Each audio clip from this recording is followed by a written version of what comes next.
In this video, I'm going to be taking you on how to write a statement of purpose for graduate school, for scholarship, and how to write it once and then probably get it once. You have a higher chance of success if you actually abide by the rules that I'll be talking about in this video, because there are pools of candidates who are applying for the same thing, who have the same qualifications, who are absolutely the same thing as you are. You may think you have a first class, but believe me, if your statement of purpose is not different, it's not unique, then your first class might be nothing, and you may even end up having someone who has a lesser class of degree being preferred over you. And then diving into the lecture proper, these tips I'll be sharing are tips that are actually been be approved. These are things that they are insider tips that professors who with graduate applications have actually approved to be one of the ways that you can stand out as a graduate, as a graduate, as an applicant to graduate school or even for a scholarship.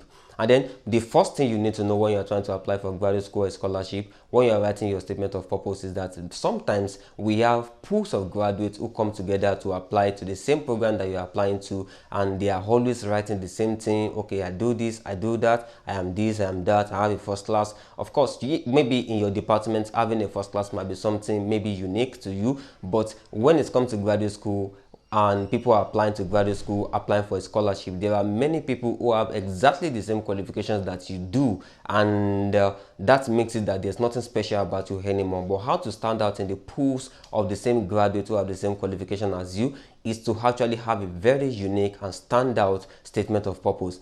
And how do you do this? Many people start their statement of purpose the same way. The people who are reading the statement of purpose, they've been reading for hours, reading thousands of words on, they get bored, and then sometimes some professors say immediately they discover a simple mistake, because there are thousands of applications that they are reading, they just put it aside that okay, this is not it, just because of maybe inconsistencies in style writing, bad grammar, misspelling, and things like that. But every one of us can make a mistake. So how do you stand out when you're writing your statement of purpose? One of the ways to stand out is to start with a story. Not many people actually do this. Not many people start with a story, but if you start with a story, it actually gives you an edge. For example, you have to consider the person who is reading your statement of purpose. You have to consider him when you're writing your statement of purpose. You are actually writing a statement of purpose, and for example, the person has been reading different statement of purpose that start the same way, talking about the achievements, blah blah blah, doing this, doing that, and then the reader will actually get bored. But imagine starting your statement of purpose with a story. Everybody likes a story. Everybody wants to read a story. When you actually start a story, it gives the reader an interest in you, that oh wow, this is an interesting story, so I'm interested in this candidate. So you give your reader something to interest them, that you give your reader a sense of that you are different, that you are interesting. For example, you are starting your statement of purpose. At the end of this video, I'm going to put a statement of purpose where you can use as a guide. So for example, you're talking about your vacation experience when you fall into a pool, when you dive into the sea and then you are drowning, and then someone stretch forth his hand to pick you up, and then as you look at the person's face, you feel this kind of connection, but you cannot swim and you're actually scared of water, and but you are not actually scared at the sight of blood. And then from then on, you discover that you really also want to start saving people, but your own way of saving people, because you actually have swimming phobia, you cannot swim, is to actually be a medical doctor, is in the medical field. So something like this actually gives a reader it gives him something that okay, this is a different candidate. It gives him an interest in you, and then you continue reading your statement of purpose. And sometimes even if you actually make a mistake in telling your story, because you are telling a story, everybody wants to know the end of the story, and then they'll be like, okay, wow, what happens next, what happens next, what happens next, and they may discover that oh, you have a pool of knowledge, you have the experience, you have everything needed to actually come into graduate school. So you need to actually look out for something very unique about yourself. Okay, what is unique about me? And when you're trying to write a story, don't just write any story that is disconnected from what you're applying for. You have to write a story that actually a story that actually gives rise to your passion to study, to go to graduate school. For example, but sometimes you may think you don't have a particular story you can tell, you don't have this, you don't have this. You can actually look for a story. Sometimes when you're applying to graduate, you may think you don't have a story to tell, that's something unique about yourself. Some people have a great story that, okay, their great grandfather was Picasso of medicine, their great grandfather was this kind of thing happened. Sometimes this where they had some people start with, they had a self-reflection after being shot in the leg on the Christmas Eve of 1995 or things like that. But you may be actually think, okay, but I don't really have a story. No, everybody actually has a story, because when you're applying to graduate school, sometimes far away from your locality, from your culture, sometimes something that is not different to you, something that is normal to you, may be abnormal to somebody who is actually reading your statement of purpose in another part of the world, in another continent. For example, if you are in Africa, trekking 3 miles a day to go to school may be something that is very unique, because sometimes in the other part of the world, probably in the United States or UK,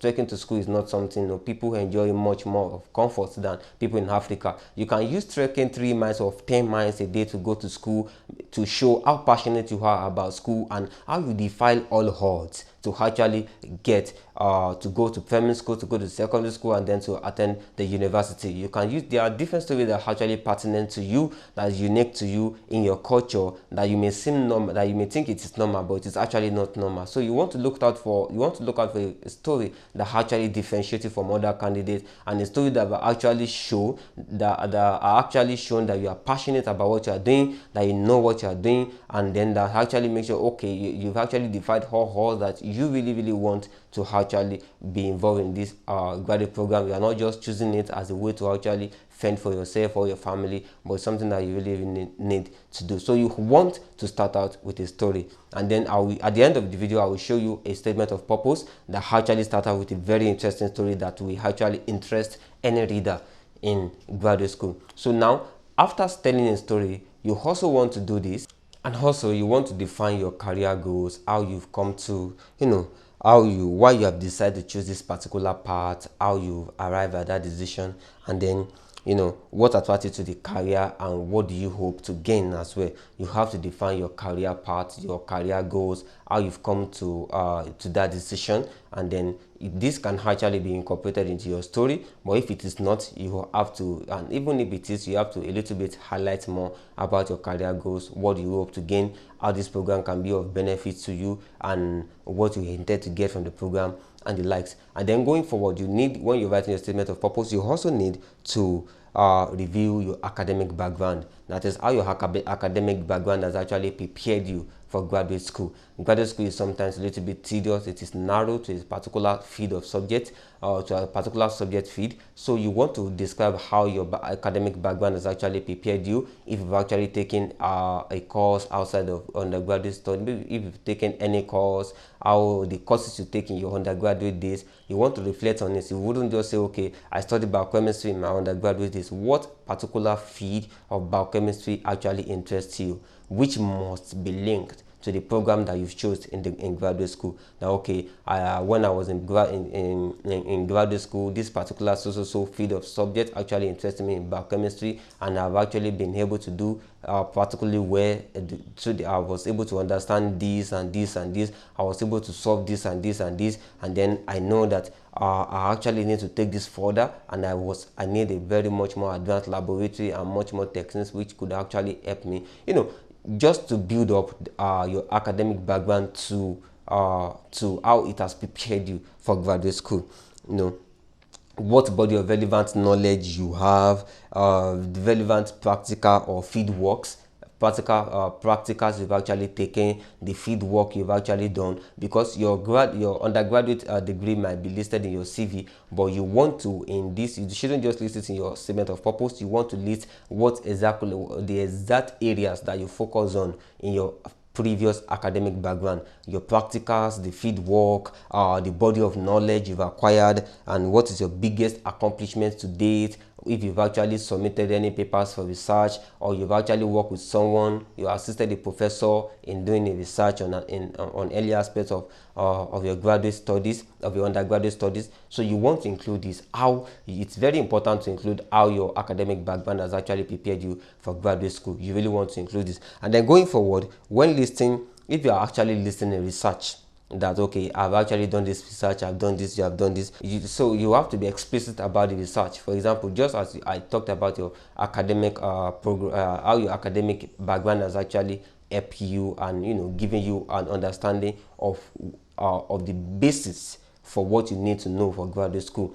If you actually cited that okay, I've done this research, I've submitted this research, what exactly do you do in the research? What is your result? What result do you bring out? This is not just about defining concepts, because many people in graduate school, they will tell you, don't tell me what I know. You have to, okay, but what have you actually discovered? Because research is all about discovery. What is your own personal discovery in the research? What did you do? If you assisted Dr. Tom, you have to put that, okay, I assisted Dr. Tom in the preparation of this and this and this. I assisted Dr. Tom in designing this and this. I assisted Dr. Tom in this and this. So you want to be explicit about what you do. Of course, as I've said earlier, it may be highlighted in your CV, but you, in this statement of purpose, you must now be more explicit on what you do, how you go about it, and what you achieve in this. So you want to actually be explicit. You use your academic background, how it has built you up for the graduate study, and then also if you actually listed research, you must actually tell, okay, what do you do in the research, you and who did it, and what was your own particular contribution to the research.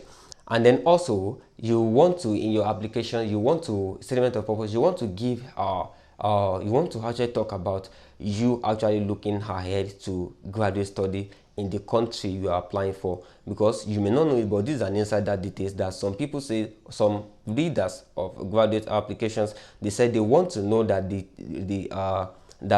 the applicants have actually given a thought to actually studying in the specific country that they are writing to study. They said sometimes some applicants get into the country and they say that they could not cope with the weather. They say that they could not cope with the standard of living, because standard of living actually differs, and then they are grounded. So some readers actually say they need something to know that okay, this person has actually given a thought into considering studying outside their immediate environment, in that particular environment. So you want to, even if it's something very small, you have to give a thought that okay, I've actually thought about studying in this particular so country, and I'm prepared for it, and I'm prepared for that. It gives you a sense of, actually makes you more mature that okay, yeah, you've actually given thoughts to this very well. And then after that, you also want to include your specific postgraduate plans.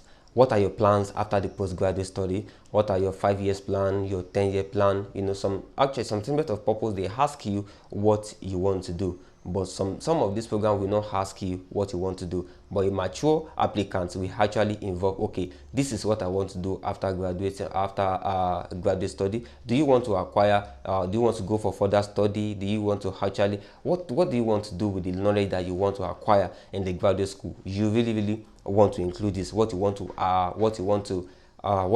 do after your graduate study, your postgraduate study career plan, 5-year plan, 10-year plan, and whatever it is that you want to do after graduate school. It actually makes you mature in your application. You really want to put this, you really want to include this, what you want to do afterwards. And then going forward, you also want to include that you've actually researched properly about the graduate program.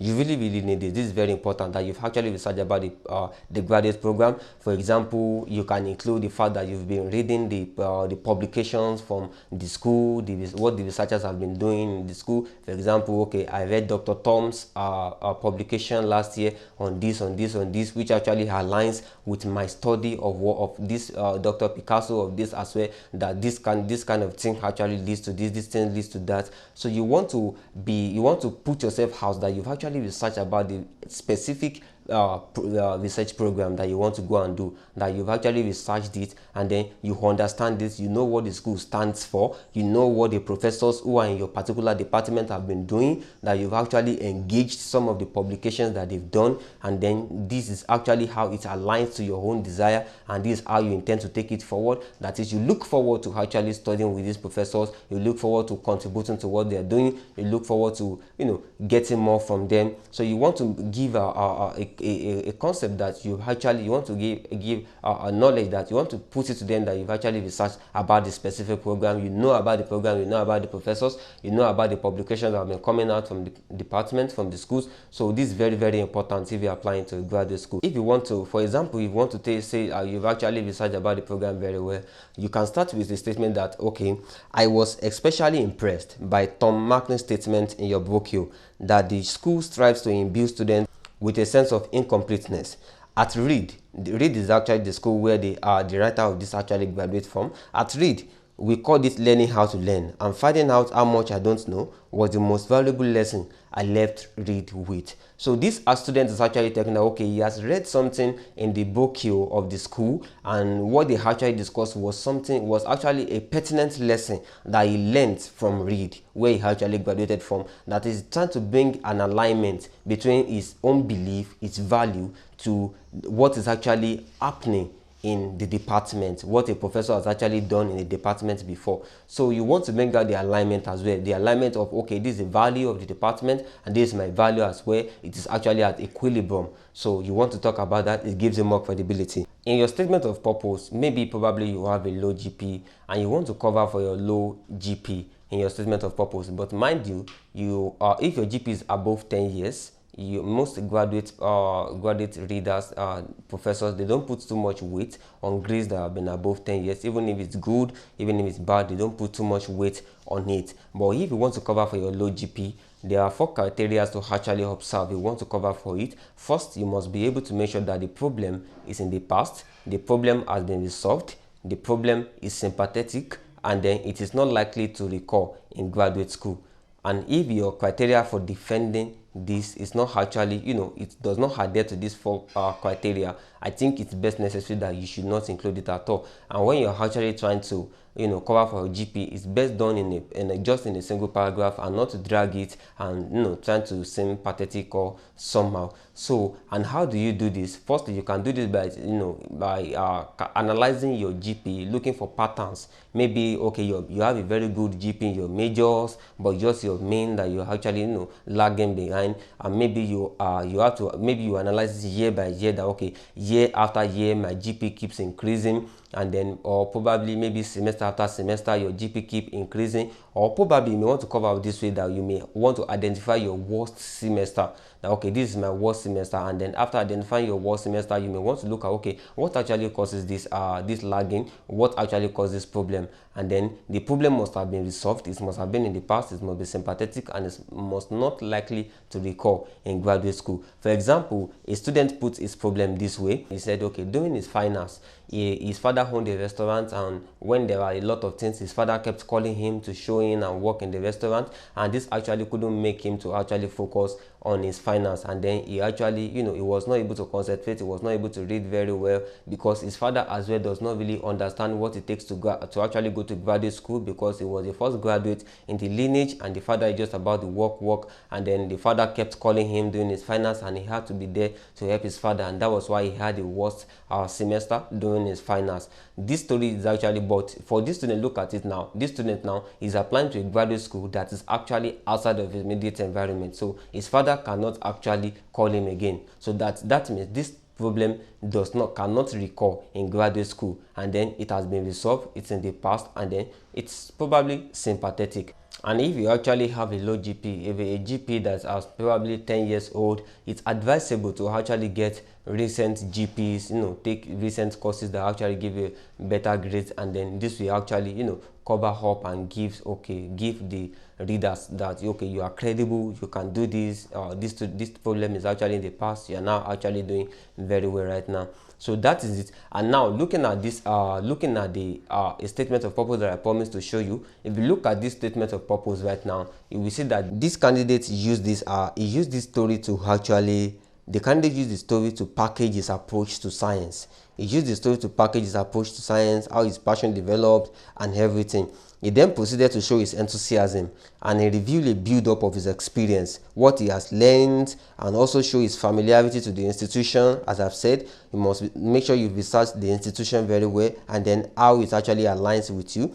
It shows his familiarity to the institution and knowledge of researchers that are working with scripts. He's applying to scripts. It shows his understanding, his knowledge of the institution and researchers and the researchers that are working with scripts. And also he also shows his interest in working with these researchers. He shows his interest in working with the researchers. And then he made known his intent of applying to the graduate school, which is to know the hows and whys of cell function and to become an expert as well. And he also reveals that the program holds the resources which has been highlighted to his prior knowledge. He was able to show that, okay, these are what I need to actually go to graduate school. These are the resources that I need, and he showed that, okay, the school is applying for actually has the resources to actually take the knowledge he has shared that he prior had, that this institution had the resources that he can use to achieve his aim. So this is a very, very good a model statement of purpose. And very soon